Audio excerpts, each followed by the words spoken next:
In a world becoming increasingly crowded with expanded universes, an original concept can be difficult to come across.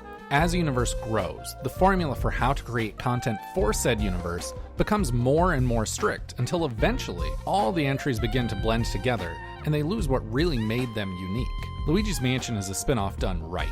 A game that breaks from the platforming staple that propelled the Mushroom Kingdom into the stratosphere to take a big risk with a spooky Metroid-style adventure. An interesting concept combined with a stellar setting would presumably be a home run from a studio with as much clout as Nintendo. 18 years later, Luigi's Mansion remains a fun experience that took a huge risk, but despite everything it has going for it, when stacked up against modern games, it struggled to hold my attention. Welcome everyone. Welcome back to LegalSpeak, a Cold North production. I'm the Law Morris, and this is the video essay series in which I get to talk about the games I've been playing and what I think of the medium as a whole. You can see everything we do, including both of our podcasts, all in one spot over at coldnorthpro.com. If you like what you hear, don't forget to subscribe for new content every week. Now let's take a trip into a haunted house. It's time to take Luigi's Mansion to the Court of Appeals.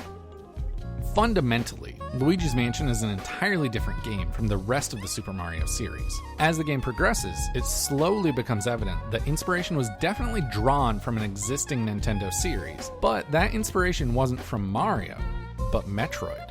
Core elements of the gameplay experience center around exploration, discovering new abilities, and the literal unlocking of new areas of the mansion to progress. The game relies on atmosphere to craft a memorable gameplay experience, allowing the player to explore the labyrinth that is the mansion with increasing freedom and backtracking in their venture to banish all the ghosts that reside within.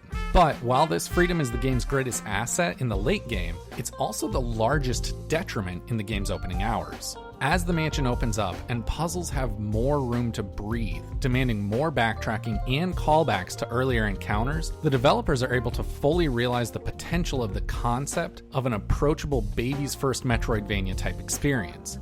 Without the dozens of rooms across multiple levels of the mansion to explore, the opening hours of the game leave the player with a sense of monotonous hand-holding, being delivered in a depressingly linear fashion, a fantastic atmosphere, and one of the best settings to ever come from the Mario universe are stymied by restrictive game design and an extended tutorial section that will lose most players before they get the chance to enjoy what the mansion has to offer. Of the game's 4 major areas, the first 2, and consequently the first hour and a half of a 5-hour game, are spent shuffling the player down a closed hallway that moves from one room to another with little to nothing connecting the experience. Luigi's Mansion is a game that has an acceptable narrative, excellent exploration, and surprises around every corner that lead the player through a maze of haunted hallways and rooms, but the majority of what the game has to offer is locked behind an oppressively slow opening. Just like all media, games are supposed to hook the player early, and Luigi's Mansion offers the antithesis of a quick hook. Some games of yesteryear stand up to the most intense of contemporary scrutiny.